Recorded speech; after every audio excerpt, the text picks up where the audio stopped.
So let's get to those other topics, Scott. The NFL and NFLPA are at odds now over a report card. I find this to be totally fascinating, Scott, and you and I have talked about these report one of my favorite things on the podcast.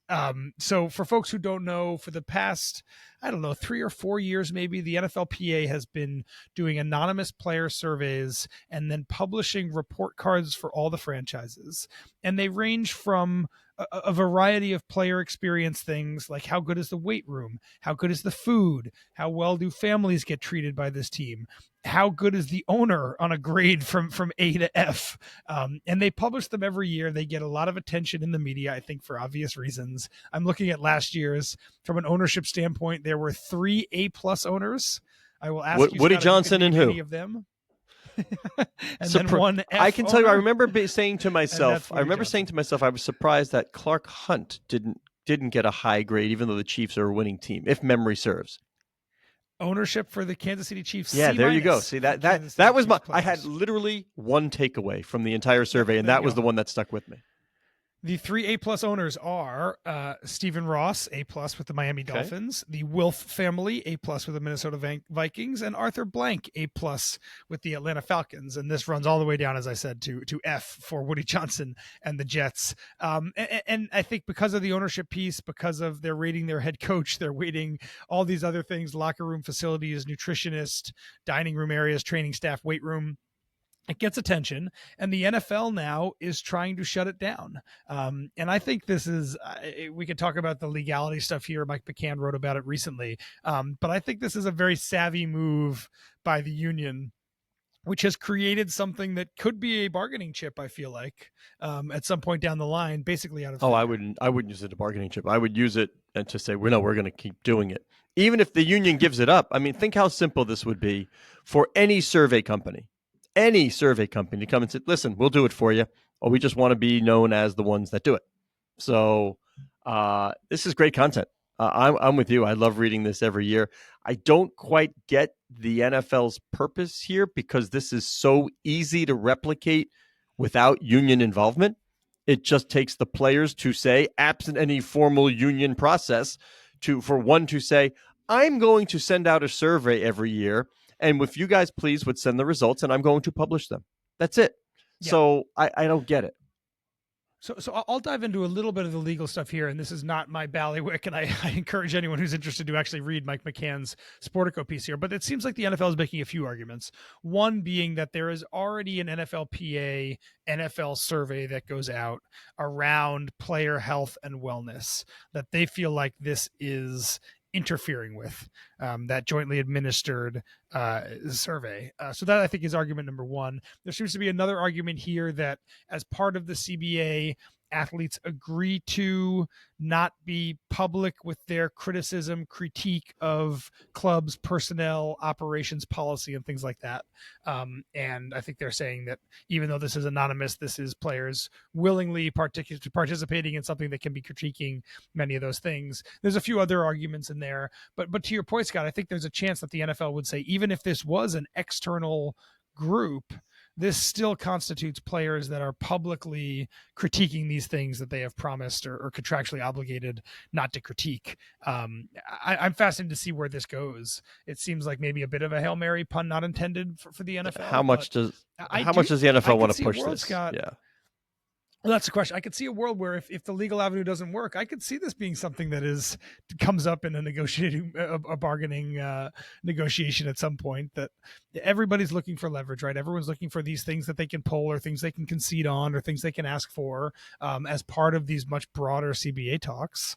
And is this worth the 19th game? I don't think this is worth no, but if you want to create leverage, you can create leverage, Novi. What if a player, and again, whether it's real, perceived, whatever, player X signs with the Minnesota Vikings and says, well, I was also considering New York and Kansas City, but then I went to the player survey and I saw that, the people there don't feel their owners really support the club all that much, so I went in a different direction.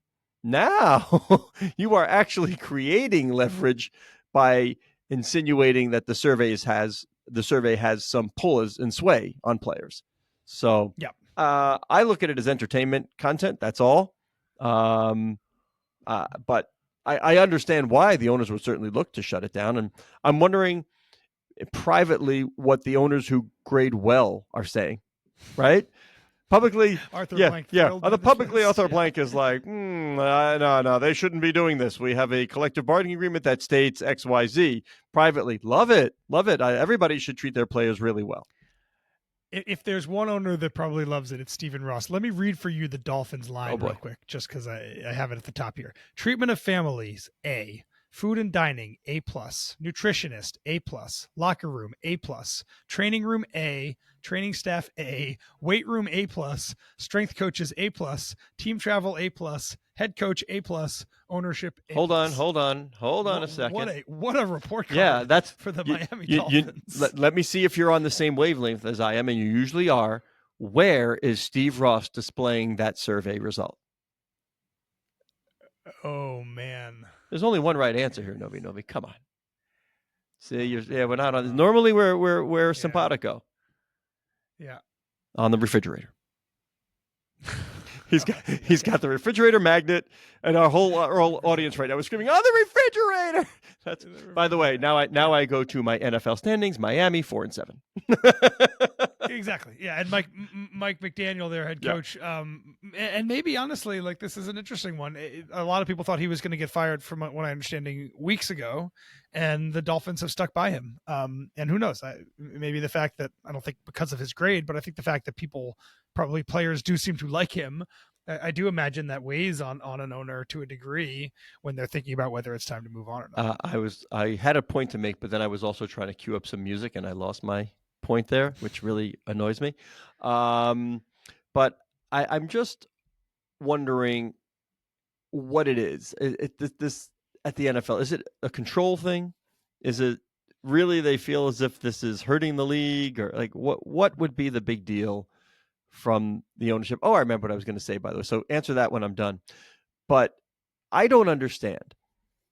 You're investing billions of dollars in the franchise, right? Especially now. All of those items, and this reminds me of the conversation I just had with Andrew Zimmern, the celebrity chef, who is starting, KZ Provisioning.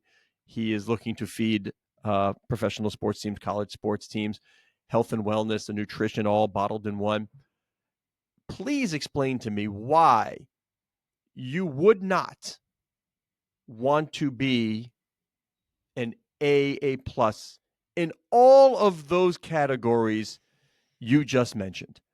Would you not think that good nutrition, good family, good ownership, good weight room, good strength and conditioning, all of those things contribute to a happy, healthy, high-performing athlete, which in turn should, I don't say does, should yield better results on the field?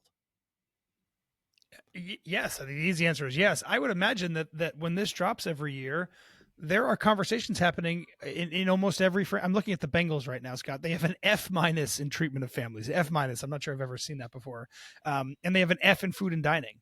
I would think that when this list comes out, there's somebody at the Bengals, Mike Brown or someone else, who says, hey guys, what does it take to get this above an F, right? What do we have to do differently with the family members of our players? What do we have to do differently in our dining area and the food availability or options or whatever it is? What do we have to do to get that up? By the way, I love the way you framed it. Mike Brown is asking, what do we have to do to get it up from an F? I want a D.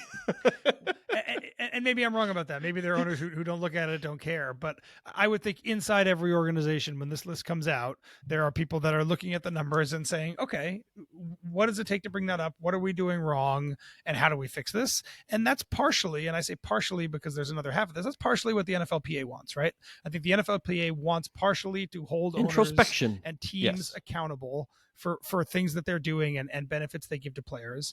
And then the other part of that is they also just want the public they want the eyeballs. They want people talking about this. They want people looking at who the worst owner in the NFL is according to players. They want the shock and media value of putting this list out. They want. Now I'm really curious. How would, again, this is a Mike McCann question, but how would the NFL go about stopping this if in some anonymous way NFL players conducted it? You publish it. Who do they go after? a player could always say, I didn't participate. Like, so Yeah. I don't know how you stop it. I mean, I guess they just want the official, they don't want the union doing it. And I think the league should release anonymous owner player report card. sure. Miami Dolphins Yeah, more. secondary, given C-. Yeah. Miami Dolphins quarterback F-. Yeah, I think there should be they should retaliate with their own kind of jokey version. I mean, I thought it was a great idea from the union. We've loved it every year, and everybody looks at it, and we're jealous. I wish they would have given it to us exclusively in year one. That would have been fun. And to broaden that for a second, I'm shocked that other unions aren't doing this. This seems like it has been a slam dunk success, probably for both of the things I talked about, both for holding owners accountable and for just getting attention and media spotlight. Why is it the NBPA? Why isn't MLBPA? I'm shocked that WNBPA, I'm surprised isn't doing this. We'll talk about them a little bit later in the show, Scott. But yeah, I'm surprised given how incredibly successful this list seems to have been at rankling owners and getting people talking about benefits for players and things like that. I'm surprised this hasn't spread to now. If Steve Cohen was throughout the day, the week, the month, the season, walking into the locker room, the clubhouse at Citi Field, and saying, "Hey, fellas, I've got a little free investment advice for you."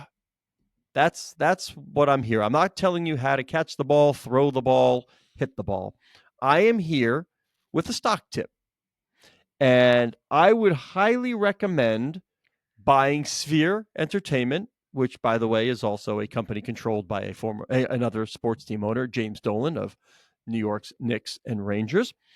And I will tell you, in my estimation, the right time to get out of said investment, because Steve Cohen recently sold 85%, of course, of Point72 Asset Management now. He sold 85% of his Sphere holdings, and he did very well. The stock was up 91% year to date, 218% from its April low. And Stevie said, I'm going to take some off the table and live to fight another day. I think that would get him very high grades from his players. Your thoughts? Yeah, that'd be an interesting additional category there. Deal flow from owner. As we know, pitch decks are making its way around clubhouses and locker rooms, right? Why not go to the owner and say, what do you think? There you go. You should suggest that to Mike Brown or Woody Johnson. See if he can get that. He can get that number up. Yeah, interesting one here, Scott. On the Sphere side, I am. This is SEC filings. They look back on 6 months for these types of things. So Steve Cohen sold 85% of his Sphere position over 6 months. It's not like he woke up one day and was like, okay, I got to unload all of the selling down. But it doesn't seem to have affected the stock price at all. The Sphere, as you said, over the past year, the stock has done very well. But even this disclosure from Steve Cohen and Point72 doesn't actually seem to have spooked investors all that much either. But yeah, I think anytime you have someone like Steve Cohen with his investing track record decide that he wants to go from owning more than 5% of a company to owning less than 1% of the company, yes, I do think that is something that people on Wall Street and both institutional investors and probably a lot of retail investors, that perks ears up. Now, sure. I believe, if memory serves, and it wasn't that long ago, so I'm not, my dementia's not that bad yet, but I believe Sphere is the largest holding in Melody Hobson's fund. It was MSG Sports and Sphere, if memory serves. And we did not look and see whether Ariel sold down at all, but maybe we should. And it reminds me of the time years ago where a Twitter account purported to be of Steve Ballmer said that he was acquiring a stake in Twitter, like 4%, or had increased his stake in Twitter to 4%. And once it was confirmed that it was Steve, the stock bounced like 4 or 5%. You forget that these folks are so influential, particularly in the finance investing world, that what they do has outsized weight with the public when it comes to buy and sell. So yeah, I'm surprised that. Well, we should look in the next 6 months. Let's see what it looked like and see who sold down or where Sphere is. Where are we on the day on Sphere? So we did look at Ariel. So Ariel also reduced its position, not quite as much as Steve Cohen did, but they reduced their Melody position in the loves Sphere the by live. Yeah. 15%.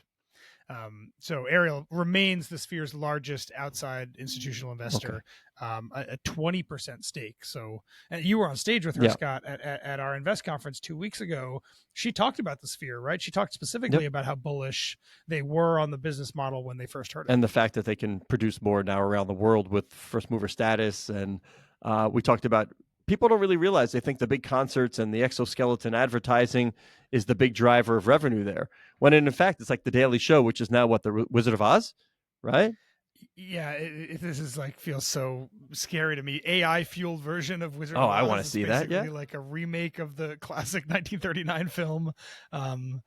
Yeah, it's not. It wouldn't be my kind of thing, but I imagine I could see a world where a lot of people, particularly families who are coming to town, Now, might see that. have you been to Vegas yet? I remember a while ago. Oh, I've so you've never still been to never Vegas. been to Vegas? Never stepped foot in the Okay, city, so as no. you know, I've been there many times, and I'm not a big Vegas rah guy, but been there for work. As you know, bought a condo hotel in Vegas many years ago. Have since sold it, so we're good there. Been around, I mean, Vegas a lot, and I mean, in the old days, it was, you go because, for me anyway, there was no better place to be on the opening day of the NCAA tournament with your pals than a sports book.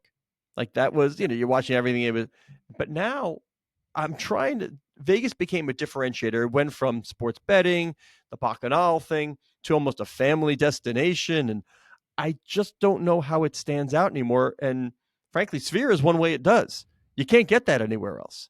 You want it, if you want that experience, whether it's a U2 concert or the Wizard of Oz, you have to go to Vegas and see it at the Sphere. I'm trying to figure out how that town reinvents itself, and maybe sports was part of it, right? I was about to say there's been a massive but you can also do that anywhere. in the last 10 But you years. can go to sport. You can go anywhere and get professional football and hockey and soon basketball. You can do that anywhere also. What it's not, is it the food? Is it the big show, the gala, the big spectacular? Is it Cirque du Soleil? I mean, again, you can get that other places now. So I'm really curious to see how Vegas reinvents itself once again. So yes, I think you're right that Vegas has very intentionally over the past, let's say, 20 years gone from being the gambling and sin city into being the family, take everybody, there's something for everyone. Jump in the car, folks. Hoover Dam trip. And sports is a big part of that. Yeah, I think what Vegas would say is that they want to just continue to be the entertainment capital. And yes, if you live in New York City, you can see great shows, and Cirque du Soleil comes here, and there's also one of concerts here, food here, concerts are here, but a lot of America doesn't live in New York City, right? So for a lot of people, you can't get the things that you can get in Vegas where they are, and you can't get them in a highly concentrated area. But yes, I think it's all the things. It's food. It's do they sports, still have concerts? Can you look something up for me? Live shows. Do they still have the seafood buffet at the Rio? You're asking me. I've never been to the city. Well, if they still have the seafood buffet at the Rio, I'm on my way. Scott's opinion has changed now that I remember the crab legs. Now that I remember the king crab legs, I might have to go back to Rio if that is still there. But you know what they do have in Vegas that nobody else has? The Aces. Nice transition to WNBA, nice. Huh? They do. No one else has the Aces. I agree. And I'm wondering if the union has pulled an ace and a picture card here in the negotiations. Ooh. Thank you. You want to take it away with the WNBA's latest offer in our will they or won't they saga? Yeah, so news this week from the AP, new offer in there. We're 10 as we record this, about 10 days away from the newest deadline. The deadline, to right? Get a new CBA. According to the AP, latest offer from the league includes raising the league minimum to $220,000, to raising the average WNBA salary to $460,000. Making the maximum salary $1.1 million. All of those are big jumps, 4X, by the way. I can get into the numbers in a second. But it may be key here. It does include some piece of revenue I need to sharing. find out what that means. This has been the big sticking point, from what I understand, between the two sides. And there's a lot of ways to define revenue sharing. What the the players have said for a while is they want basically what the NBA players have, which is a set percentage in the high 40s or low 50s, and they want that to kind of swing along with as the league grows. It grows proportional to what player salaries are. The NBA and WNBA, Adam Silver and Kathy, have kind of pushed back on that idea, basically saying that this is not the NBA, and as a result, it necessitates a different kind of structure. So it's unclear exactly what when the AP says revenue sharing, it's unclear exactly what that looks like. But this seems like where this is going to end up, Scott. This is going to end up with significantly higher salaries. The league minimum right now is $66,000. This offer brings that up again to $220,000. The average WNBA salary right now is $102,000. This would bring that up to $460,000. It didn't take a genius. Right? We've said this for months that this is where we were going. So there's going to be a raise, and my guess is they end up with some sort of revenue sharing, and I don't think it looks exactly like what the NBA players have. I don't think it looks like it looks right now, which is basically no revenue sharing. I think you end up with some sort of something that, as the league continues to grow, and if it does continue to grow on the crazy trajectory that the last 3 years have shown in women's basketball in the U.S., that there is increased upside for What about a vehicle whereby the union becomes an equity stakeholder? Huh? How about that? And then you got to figure out how do you distribute to the players and when. But I don't know. It's a nice problem to have. Yeah, again, that is sure it's certainly something that the WNBPA has talked about and looked at for years now. I think that's unlikely right now, but look, these unions, the women's unions, we've seen it in the NWSL, Scott. We talked about it earlier this week. They have a different kind of power than the men's unions have, just because of the popularity of the players, the share, the mind share that they hold over fans, and WNBA. There's other and the rocket ship rise in revenue. Rocket ship rise in revenue. Unrivaled has given a subset of WNBA players a much bigger paycheck than the W has. There is Project B kind of waiting in the wings here, another opportunity for athletes to earn potentially significantly more than they make in the WNBA. There's other options here. Other people are looking at women's basketball. Everyone is feeling the heat of that to some degree.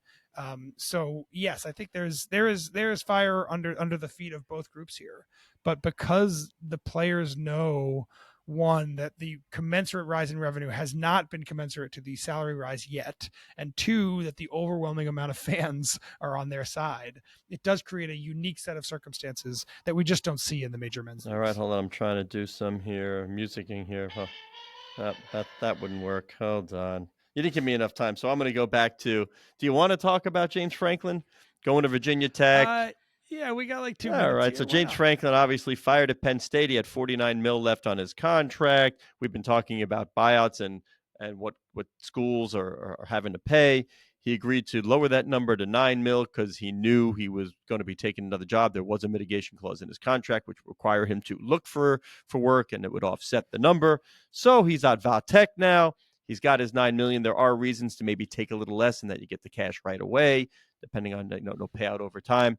But obviously, when we're dealing with universities, there's a lot of heat from politicians, as we saw at LSU, that you shouldn't just be throwing it at big coaching contracts when the coach doesn't win, and adios, and then you're on the hook for all the money. But I was secretly hoping that James Franklin would sign a $1 yes, Virginia Tech. I'm going to help my new school, and what you would have paid me somehow will funnel it to NIL, and we'll be the best team in football. Exactly. Yeah.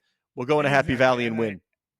And then obviously lawyers would descend on that. From Happy Valley, they would descend on that quite quickly.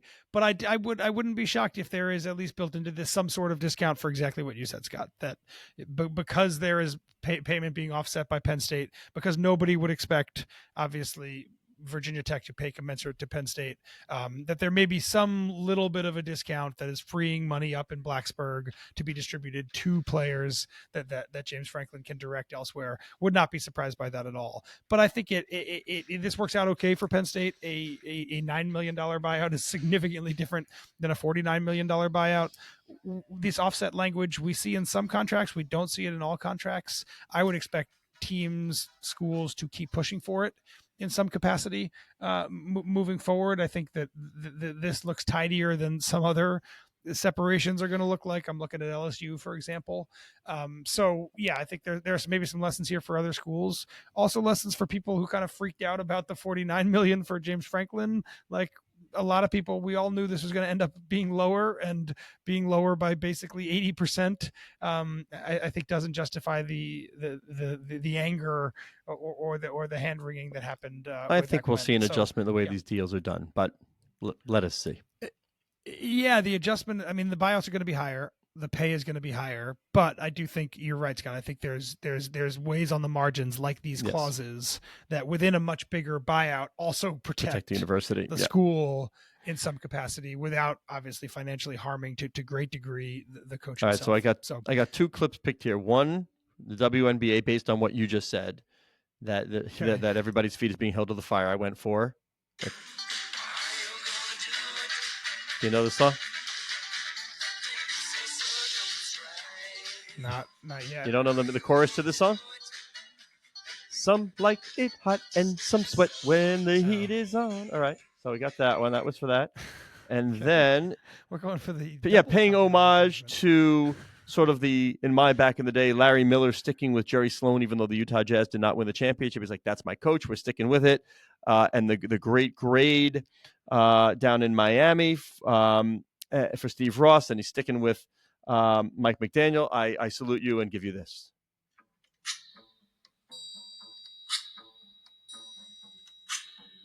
Do you not know? Really? You don't know this? This is kind of an iconic intro to a song. Really? If the sky that we look upon should come has come. Oh, there we go. Okay, there we go. He'll stand by me. Anyway, he is Scott Soshnick. You can stand by him on Twitter at Soshnick. I am Eben Novi-Williams. You can chat with me on Twitter. You can send all your We Hate Scott comments on the reviews. Is produced by Justin Greenewald. Thank you very much to Justin. And Sporticast social team, which is Matt Palacio, Carol Winston, and Sebastian Milo. Would like you to know that you can follow this is good DJ. Here it is. This is a good DJ, but here it is. Of the Sporticast. Good for you. There it is.